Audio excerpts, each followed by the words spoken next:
Donc maintenant, nous donnons la parole à Ali Aït Abdelmalek qui va faire un point de synthèse. Et j'ai réuni les intervenants qui se sont exprimés ce matin pour que vous puissiez éventuellement, si vous le souhaitez, leur poser des questions sur ce qui s'est dit ce matin. Alors, je vous remercie beaucoup. À toi, Ali. Merci. Bon, allez. Donc, on va essayer de remplir cette émission le moins mal possible. Et là, j'ai en plus la justification du caractère abusif de la synthèse, étant donné le temps qui est imparti. Mais néanmoins, je vais quand même prendre 5 secondes pour remercier, comme il se doit, la puissance habitante. Donc, mesdames, messieurs, chers collègues, et parfois amis, chère Madame la Présidente, Anne-Marie, présidente d'Université Singulier, et bien entendu, j'associe à ces remerciements l'ensemble de l'association, donc les responsables et les membres d'Université Singulier, donc pour le choix du thème du colloque. Chacun croit en fait, spontanément, que la violence a augmenté. Objectivement, rien n'est moins sûr. Subjectivement, c'est par contre une évidence. Il y a eu une augmentation de la représentation sociale de l'augmentation de la violence. Autre élément, chacun pense que, en termes d'opinion sur la violence, à partir d'une hypothèse commune aujourd'hui, et pas uniquement dans la tête de ce qu'on appelle classiquement les savants, chacun pense que la violence ne serait que le résultat de transformations sociales, et en particulier de transformations sociales qui affectent le milieu du travail, les milieux donc de l'entreprise, des institutions.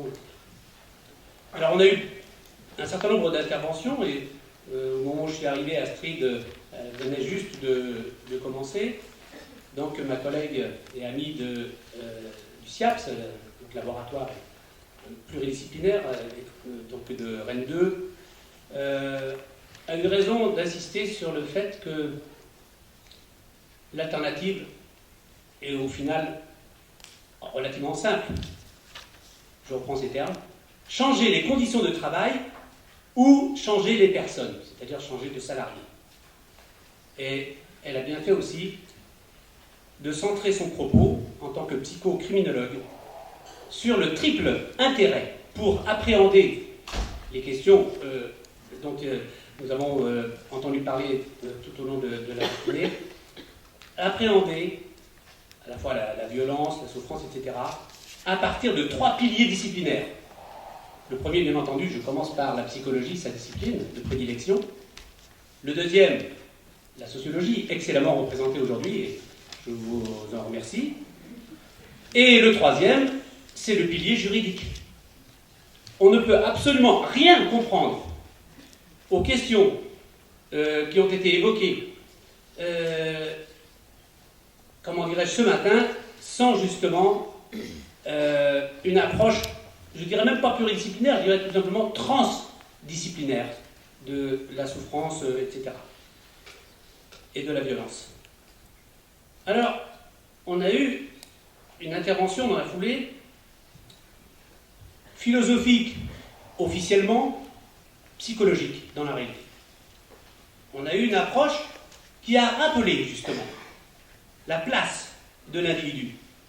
Et à très juste titre, eh bien, le processus d'individualisation de la société non seulement a été évoqué, mais il a été évoqué en termes de production sociale et à partir d'une approche, je dirais, socio-historique, donc de l'émergence de la personne dans la société. Alors, juste un tout petit bémol par rapport à cette intervention. Donc, là aussi, ont été évoqués les gens de bras, les gens de peu, opposés, là, je crois, de manière un petit peu excessive, un peu rapide, à la bourgeoisie.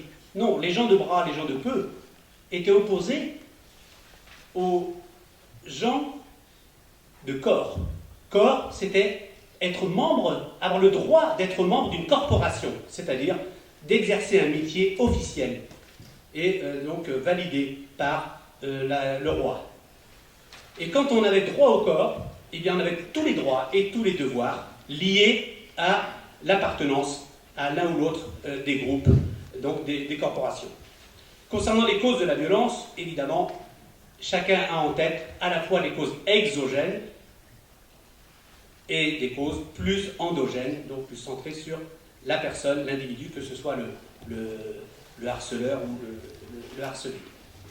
Et ce que je retire personnellement d'emblée de cette matinée, très riche, très dense intellectuellement, eh bien c'est la nécessité de bâtir un vrai concept, c'est-à-dire un vrai outil d'analyse et de compréhension, concept de violence, que j'avais eu l'occasion, il y a quelques années, de présenter. J'avais présenté une communication où j'avais parlé de concept mou concernant le concept de violence. Et je pense, par exemple, que quand on a évoqué la banalité du mal, effectivement, à juste titre, après Hannah Arendt, la banalité du mal renvoie effectivement à la banalité du bien, s'oppose à la banalité du bien, mais en aucun cas à la banalité de l'usage de la notion de violence comme concept flou. Florence Simon, cadre de santé, a témoigné, et je la remercie en votre nom aussi, d'avoir donné à voir et à entendre les conditions de travail dans le champ sanitaire de manière aussi précise, aussi argumentée. On pourrait presque dire ethnographique. Et je la remercie d'avoir préféré la valeur du jugement au jugement de valeur. Son propos nous rappelle premièrement l'étymologie du mot travail, du latin tripalium, engin de torture, mobilisé au Moyen-Âge pour écarteler les membres des personnes torturées. Elle nous a rappelé qu'on peut vouloir, dans sa vie professionnelle, prendre soin des personnes et en même temps subir justement les contraintes et les souffrances dans l'exercice même de cette mission.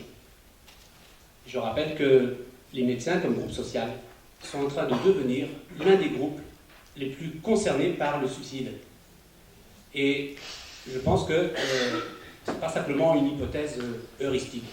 C'est aussi, je crois, un constat très difficile et douloureux pour le corps social. Son intervention a confirmé aussi que dans la société moderne, le sens du travail donne un sens à la vie. Quand il y a souffrance au travail, il y a du stress, il y a de l'angoisse. Cette angoisse augmente.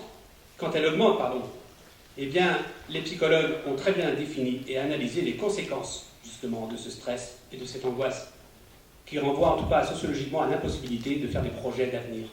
L'avenir devient incertain. Parmi les problèmes évoqués par Florence, je voudrais insister sur l'un des effets du double processus qui traverse la société aujourd'hui. Premièrement, l'individualisation, et deuxièmement, comme ça a été évoqué par Philippe Blanc, la désinstitutionnalisation, c'est-à-dire la remise en question de la légitimité des normes et donc des institutions productrices de ces normes.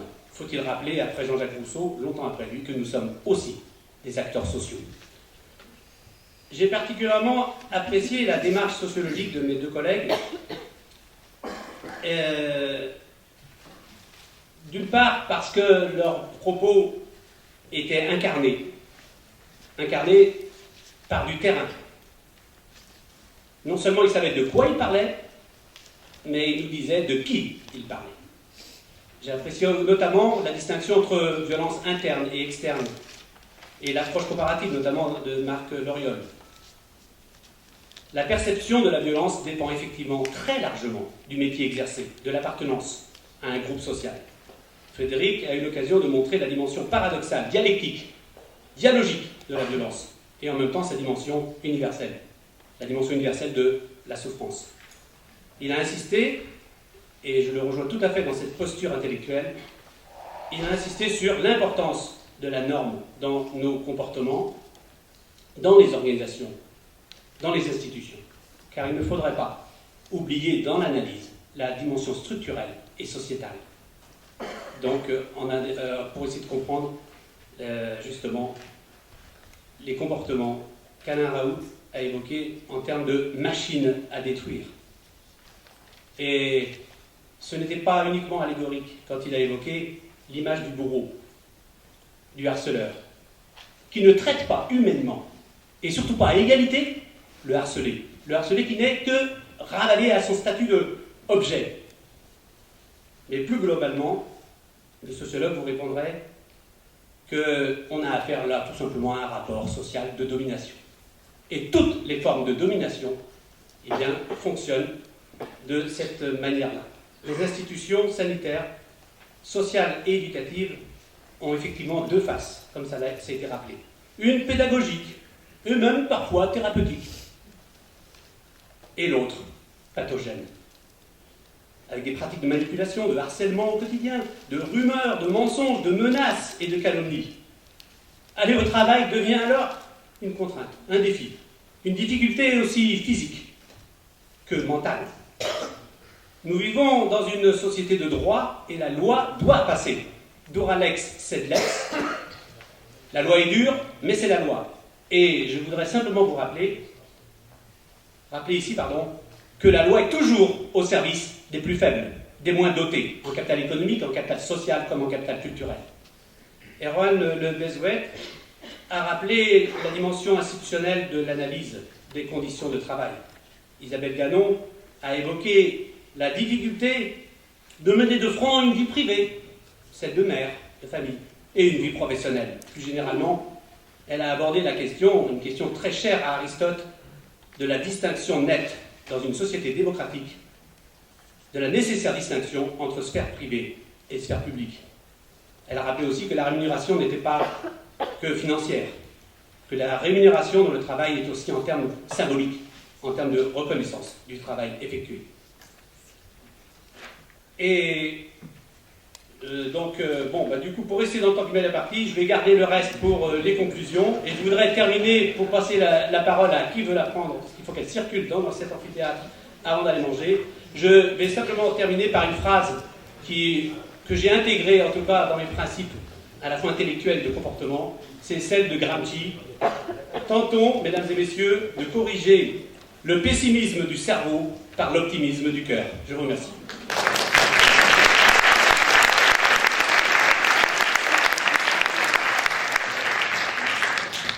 Donc la parole est à la salle. Si vous avez des questions, je fais circuler les micros.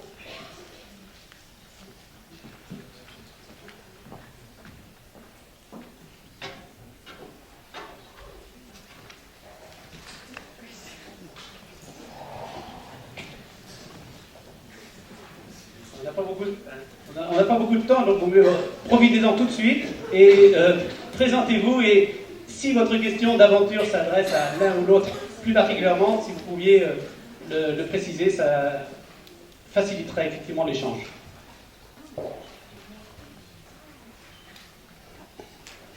Comme disent les psychologues, d'où vous parlez?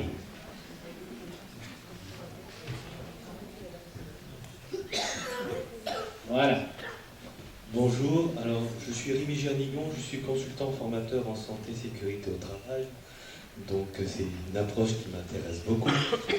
Et par rapport à ce qui a été discuté ce matin, il y a quelque chose qui me parle beaucoup, on parle de l'être humain, de la violence. En même temps, moi j'ai une approche que j'apprécie beaucoup, c'est la psychologie positive. Et en même temps, nous sommes des animaux et on n'a pas tellement abordé le fait que, est-ce que quelque part, dans notre société qui a évolué de telle manière qu'il y a cette violence qui est cruciale, de plus en plus importante, est-ce qu'on n'aurait pas regardé du côté de l'animal que nous sommes? Qui veut se risquer à répondre à une question dont la complexité n'échappe à personne? Bon, évidemment, il y a toute une image, y compris dans la publicité pour les parfums pour hommes, etc., du manager prédateur. Hein? C'est une image animalière. Mais je pense qu'on aurait tort d'en venir à la fois à des explications en termes d'animaux, etc., parce que ça signifierait quoi? Ça signifierait qu'il y aurait les prédateurs et puis les animaux végétariens. Donc il y aurait une distinction comme ça de nature entre les êtres humains. Et puis aussi, quand on a tort d'en venir à des histoires de vie, c'est la nature humaine, etc. Mais je pense que ce qu'il faut analyser, ce sont les conditions institutionnelles qui rendent possible que, évidemment, des pulsions qui existent chez tout un chacun puissent prendre les formes telles qu'elles prennent dans ces histoires de harcèlement moral et autres. Merci. Question à côté non ouais, allez-y, madame. Oui, bonjour, Christine Béret. Moi, je voulais remercier le monsieur qui est philosophe et puis monsieur Frédéric aussi, qui est... parce que j'ai trouvé qu'il avait mis l'accent sur quelque chose qui me semble quand même important. Effectivement, il y a des individualités dans l'expression de la violence et qui sont toutes ancrées en général dans un système social aussi. On a une impression malgré tout que si la violence chez l'individu a existé de tout temps, depuis que le monde est monde sans doute, il y a des systèmes qui régulent plus cette expression de la violence, et par contre des systèmes où peut-être, moi j'ai une impression quand même qu'on rentre un peu dans un système comme ça actuellement, où cette violence n'est plus régulée par le système sociologique, voire cette violence et cette compétitivité permanente exacerbe les personnes qui ont un tyran à l'intérieur d'eux, qui ne serait peut-être pas exprimé dans un autre système. Moi, c'est ce que je ressens au niveau du travail actuellement, en tout cas. Merci. Qu'en pense le philosophe? Je veux intervenir parce qu'effectivement, on a effleuré la question finalement ce matin du travail en lui-même. On a évoqué un petit peu effectivement la question du travail réel, la question de la coopération, des espaces de coopération, de discussion autour du travail réel. Et effectivement, il y a une question à se poser d'abord, mais c'est quoi travailler? Alors, cette question, enfin, moi, il me semble essentiel qu'on se la pose. C'est pas évident. Est-ce que ça va sans dire, le travail? Je ne crois pas. Effectivement, il y a des gens pour qui pensent par exemple que quand on suit une procédure, ça doit fonctionner, que le travail, c'est faire ce qu'on nous dit de faire. Et qui sautent au plafond quand on leur dit que travailler, c'est toujours tricher, c'est toujours frauder. Or, quand on travaille, le travail réel, c'est toujours une fraude, c'est toujours un aménagement, un bricolage pour que ça fonctionne. D'ailleurs, si on suit à la lettre les procédures, ça donne la grève du zèle, plus rien ne fonctionne. Donc travailler, c'est toujours inventer quelque chose pour que ça fonctionne quand même. Et on a effectivement des organisations du travail où il est demandé de plus en plus de faire ce qu'on nous demande de faire. Donc ça passe ou ça casse. C'est-à-dire que ça doit marcher. Et là, effectivement, il y a quelque chose de presque pulsionnel qui revient à la surface. C'est-à-dire que l'espace d'élaboration qu'est le travail réel, parce que c'est un véritable espace d'élaboration, au même titre que le langage, je pense. C'est un lieu où on est là d'accroissement aussi de la sensibilité. Les gens qui travaillent, suivant leur métier, suivant à quoi ils sont confrontés, ce sur quoi ils se cassent les dents, il y a un accroissement de la sensibilité. Un instituteur n'a plus le même corps qu'un ouvrier du bâtiment ou, par exemple, quelqu'un qui conduit un camion poubelle. Quand on reçoit ces personnes-là en consultation, ils vous parlent petit à petit des changements qui ont eu lieu au fond d'eux-mêmes, des changements intimes. C'est-à-dire que le travail, c'est ce qui permet de transformer des tensions qui sont inévitables, puisqu'on se casse les dents sur quelque chose qui coince. C'est-à-dire que tout à l'heure, par exemple, casser les dents sur quelque chose, partir en... non, bon, comment on transforme ça? Et donc, effectivement, on a des organisations du travail où ce qui est mis en avant, c'est la sacralisation de la procédure. Ça peut être la qualité totale, ça peut être le lean management. Vous pouvez avoir des structures aujourd'hui, d'ailleurs c'est un peu la grande hypocrisie, où on met en place à la fois des formations sur les risques psychosociaux et à côté de ça, on met en place le lean management. Bon, et parfois c'est les mêmes organismes, les mêmes consultants qui font le travail.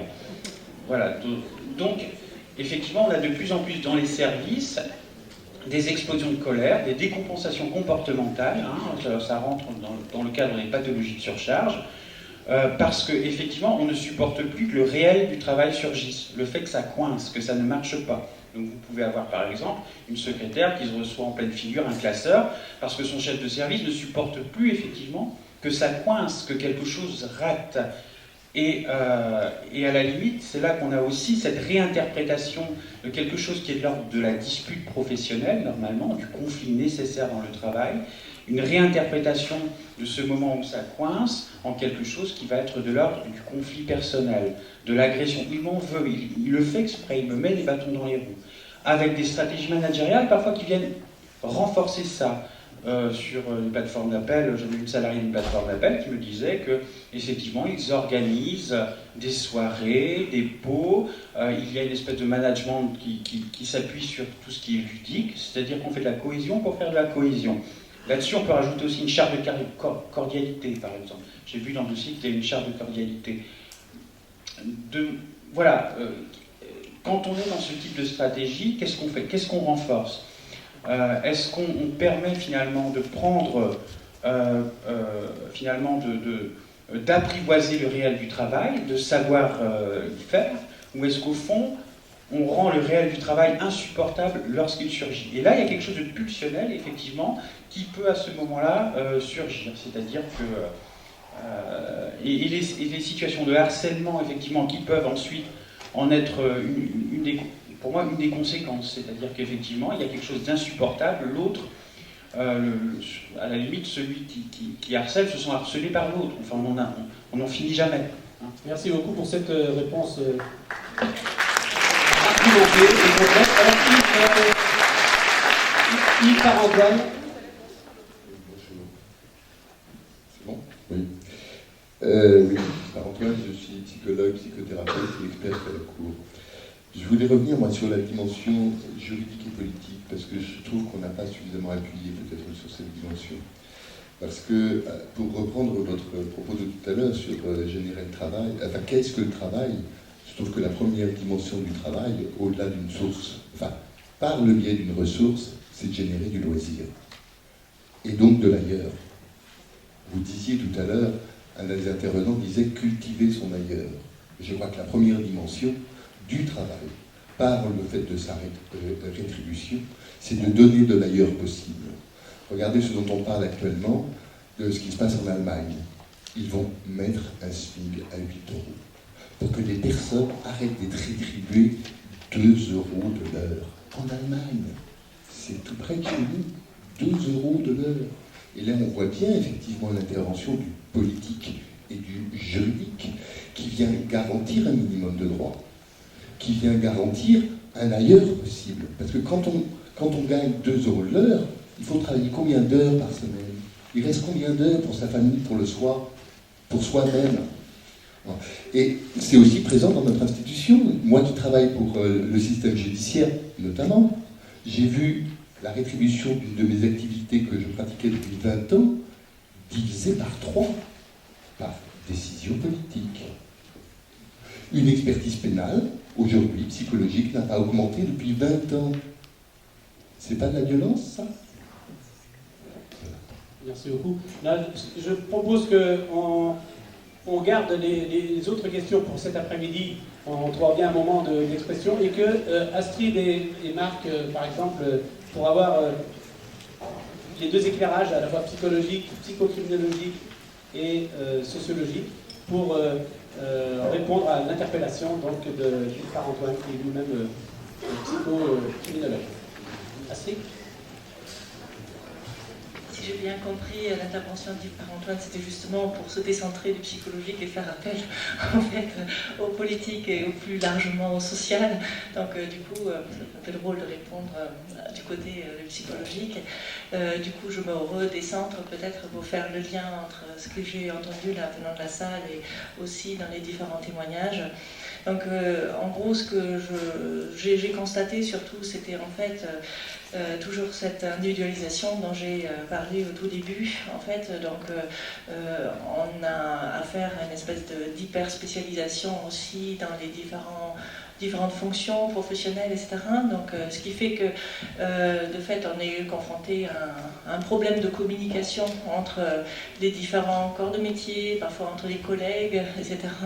Ce qui fait que, finalement, chacun se sent déjà seul en soi, ou ne connaît pas nécessairement non plus ce que fait l'autre.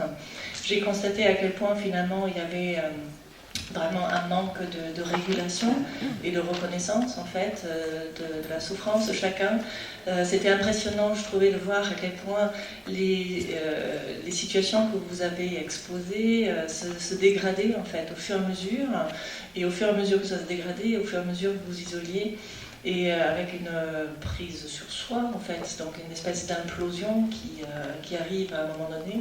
À aucun moment en fait les trois témoignages, enfin à aucun moment vous n'avez explosé dans la sphère publique ou sur le plan du travail. À chaque fois vous avez pris sur vous, et du coup je me dis peut-être que là quand même il y a quelque chose à faire, et du coup je rebondis sur ce que disait Yves Parent-Antoine. Il y a quand même cette importance de l'arbitrage, de la reconnaissance sociale, ça a été dit à plusieurs reprises, qui passe effectivement par la loi, mais qui passe aussi par une simple reconnaissance des limites de chacun. Donc en gros, encore une fois, c'est une question, c'est pas le conflit qui est gênant en fait. Le problème c'est que, au contraire, le conflit peut être plutôt salutaire, mais c'est problématique en face du conflit. Il n'y a aucune réponse, personne qui finalement répond présent. Donc c'est surtout ça qui m'a le plus frappé, je crois, dans les témoignages ce matin. Merci beaucoup Astrid. Donc pour clore cette série de réponses, nous poursuivrons bien sûr les échanges cet après-midi. Marc Loriol, sociologue. Merci. Alors je voulais rebondir sur une des questions. Quelqu'un qui a dit la violence n'est plus régulée. Et tout à l'heure, il a été dit que les historiens qui travaillent sur la violence montrent que c'est une très bonne chose. Sur le long terme, la violence recule dans une société de plus en plus pacifiée. Néanmoins, ça veut dire quoi que la violence n'est plus régulée? Je vais prendre un petit exemple pour l'expliquer. Je travaille un petit peu sur le monde ouvrier, et quand on interroge des ouvriers à la retraite, quand on regarde des témoignages de ce qui se passait dans les années 50, 60 dans les entreprises, il y avait beaucoup de violence, mais une violence qui était socialement régulée et contrôlée. C'est-à-dire qu'elle était dans des sortes de limites qui étaient perçues par le groupe comme faisant sens, ou en tout cas comme étant partiellement acceptables. On pouvait être violent quand on était celui qui avait le savoir, l'expérience, et qu'on formait un jeune à qui il fallait apprendre des savoir-faire, mais aussi des savoir-être, respecter les valeurs du groupe ouvrier, ne pas être ni un lèche-cul ni un tir au flanc, pour dire les choses le plus rapidement possible. Ce qui se passe aujourd'hui, c'est peut-être que ces régulations, le fait qu'il y avait des formes de violence qui étaient perçues comme presque légitimes, parce que faisant partie d'un fonctionnement social que tout le monde reconnaissait plus ou moins comme acceptable, ces formes de régulation sont en train de s'affaiblir. Et c'est pour ça que la violence devient d'autant plus pernicieuse et dure pour ceux qui la vivent, malgré qu'on soit dans un monde plus pacifié. L'exemple du harcèlement moral le montre bien. Dans les années 70, il y a eu des conflits pour lutter collectivement contre des petits chefs qui abusaient de leur pouvoir, et c'était des conflits collectifs.